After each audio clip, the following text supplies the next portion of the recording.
His Excellency President of the Russian Federation, Honorable Prime Minister, distinguished guests, ladies and gentlemen, I welcome you to today's ceremony where 16 agreements will be exchanged.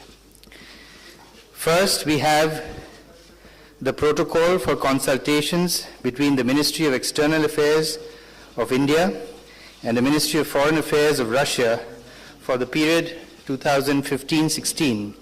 This will be exchanged between His Excellency Mr. Sergei Lavrov, Minister of Foreign Affairs of the Russian Federation, and Srimati Sushma Swaraj, External Affairs Minister.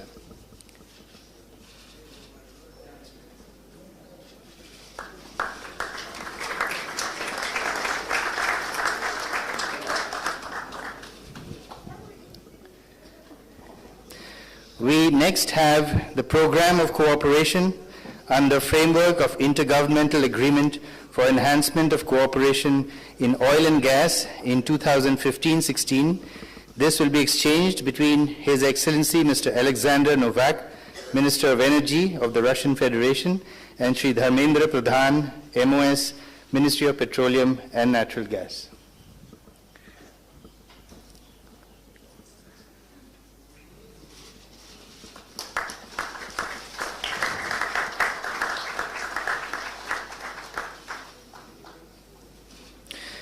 We next have the agreement for training of Indian Armed Forces personnel in the military educational establishments of the Defense Ministry of the Russian Federation.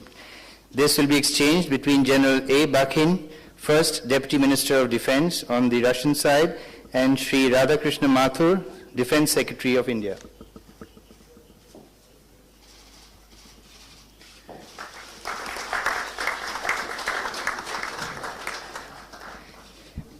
We now have two documents in the area of atomic energy: the Strategic Vision for Strengthening Cooperation in Peaceful Uses of Atomic Energy between the Republic of India and the Russian Federation, and the Provisions for the Technical Data and Information Non-Disclosure in the Framework of Cooperation in the Field of Peaceful Use of Nuclear Energy, which will be exchanged between Mr. Sergei Kirienko, Director General Rosatom, and Dr. R.K. Sinha, Secretary, Department of Atomic Energy.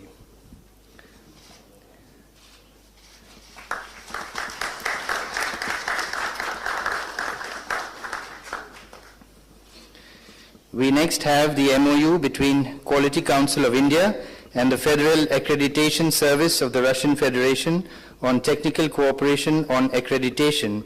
This will be exchanged between Mr. Sava Shipov, the head of Federal Accreditation Service, and Mr. Adil Zainulbhai, Chairman, Quality Council of India.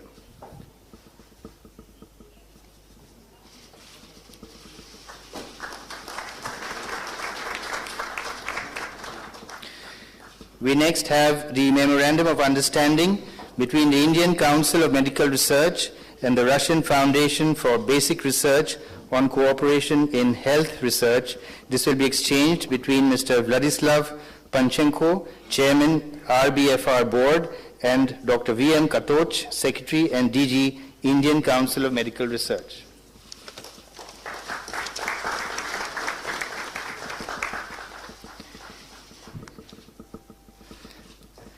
Under commercial contracts, we now have an MOU between Tata Power and Russian Direct Investment Fund, which will be exchanged between Mr. Kirill Dmitriev, General Director, RDIF, and Shri Krishna Kumar Sharma, Executive Director and CEO of Coastal Gujarat Power Limited.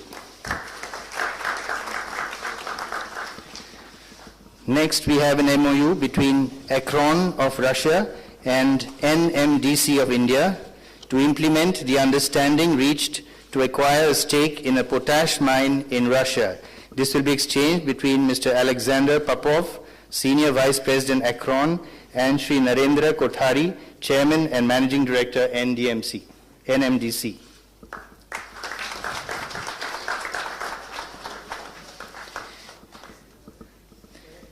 We now have an MOU between VTB of Russia and SR Group. This will be exchanged between Mr. Andrei Kostin, Chairman VTB, and Shri Sashi Ruya, Chairman SR.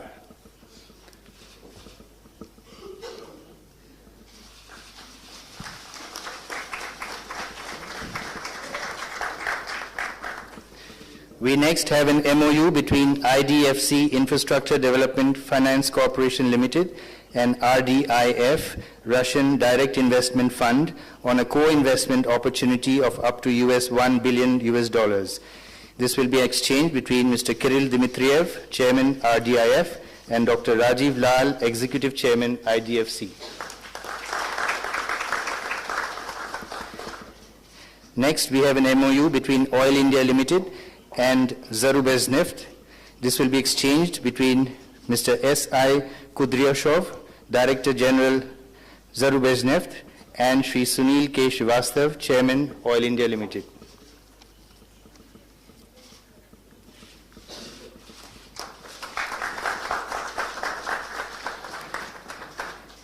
Next, we have an MOU between FICCI and Delovaya Russia. This will be exchanged between Mr. Alexei Repik, President Delovaya Russia, and Shri Siddharth Birla, President FICCI.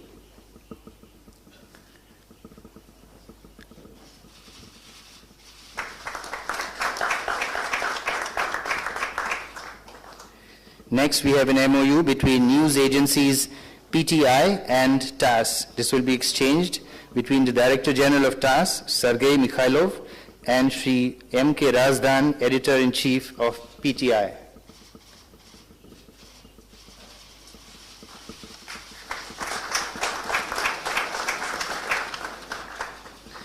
The MOU between Electronics and Software Export Promotion Council of India and Skolkovo Foundation of Russia will be exchanged between Mr. Viktor Vekelsberg, President of Skolkovo Foundation, and Shri Deepak Kumar Sareen, Executive Director, ESEPCI.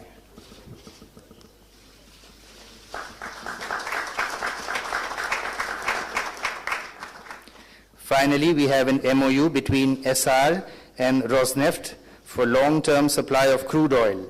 This will be exchanged between Mr. Igor Sechin, President of Rosneft, and Shri Sashi Ria, Chairman, SR.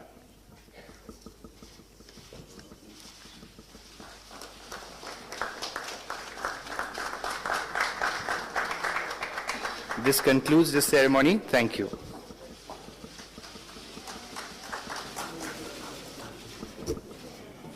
Honorable leaders, distinguished members of both the delegations, ladies and gentlemen, and friends from the media, we will now have media statements. I request the Prime Minister of India to make his media statement. President Putin and members of the media, it is truly a great pleasure to welcome President Putin to India. We have met twice at the opposite end of the world, in Brazil and in Australia. I'm honored to host him in Delhi for the annual summit. Since the turn of the century, he has been a key architect of our partnership. President Putin and Prime Minister Vajpayee launched the annual summit process in 2000. When Prime Minister Vajpayee held the first of summits in Moscow in November 2001, I was there to sign the sister state agreement between Gujarat and Astrakhan. President Putin is a leader of a great nation with which we have a friendship of unmatched mutual confidence, trust, and goodwill. We have a strategic partnership that is incomparable in content. The steadfast support of the people of Russia for India has been there even at difficult moments in our history. It has been a pillar of strength for India's development, security, and international relations. India too has always stood with Russia through its own challenges. the character of global politics and international relations is changing.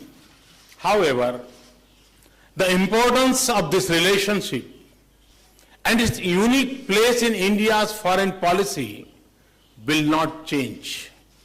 In many ways, its significance to both countries will grow further in the future. Russia has been India's foremost defense partner through decades. My first visit outside Delhi as Prime Minister was to our new aircraft carrier, INS Vikramaditya. It sails our seas as a great symbol of our defense cooperation. Even as India's options have increased today, Russia will remain our most important defense partner. We have conducted joint exercise across all three wings of the armed forces in the last 6 months. President Putin and I discussed a broad range of new defense projects. We also discussed how to align our defense relations to India's own priorities, including Make in India.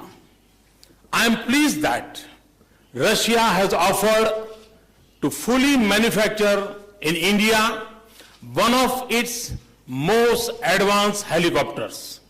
It also includes the possibility of exports from India. It can be used for both military and civilian use. We will follow up on this quickly.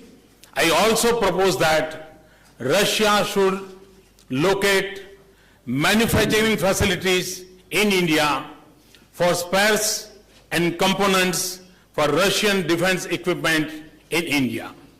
He responded very positively to my request. Energy security is critical for India's economic development and creating jobs for our youth. Russia is also a key partner in this area.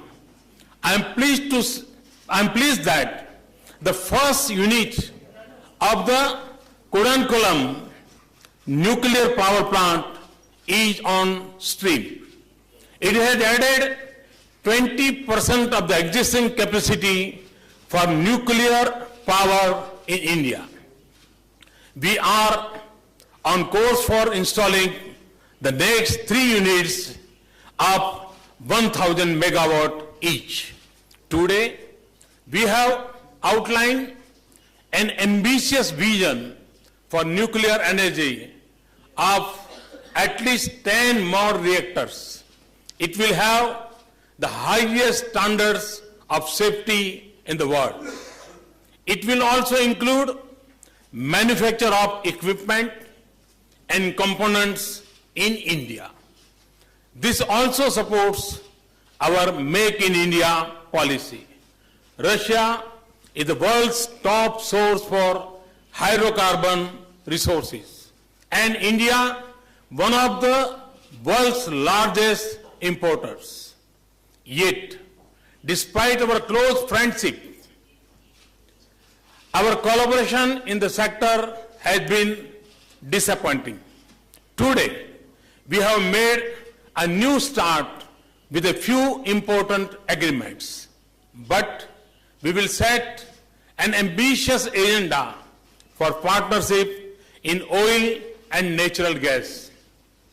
Today, we have taken a number of decisions and signed several agreements. They also reflect our shared belief that in today's world, vibrant economic relations constitute a key pillar of a strong strategic partnership. Similarly, closer contacts between people and in areas like education, culture, and tourism are important. I thank President Putin for his support for India's closer relations with Eurasian Economic Union. The International North-South Transport Corridor will connect us better. And today, we will jointly visit the World Diamond Conference. This highlights our new innovative approach to strengthening economic relations. President Putin and I agreed that this is a challenging moment in the world. Our partnership and the strong sensitivity that we have always had for each other's interests will be a source of strength to both countries. I convey my deepest condolence for the loss of lives in the terrorist attack in Chechnya. This also reflects our many shared challenges. Our areas of priority for our cooperation, including combating terrorism and extremism, advancing peace and stability in Afghanistan, working together for a stable, balanced, peaceful, and prosperous Asia-Pacific, and cooperating for developments in other countries. Institutions like BRICS, East Asia Summit, and G20 have also widened our framework of engagement. This is President Putin's 11th annual summit and my first. This summit reinforced my conviction in the extraordinary value and strength of this partnership. I am confident that our bilateral cooperation and international partnership will acquire new vigor and scale new heights in the years ahead. Thank you very much. Thank you, President.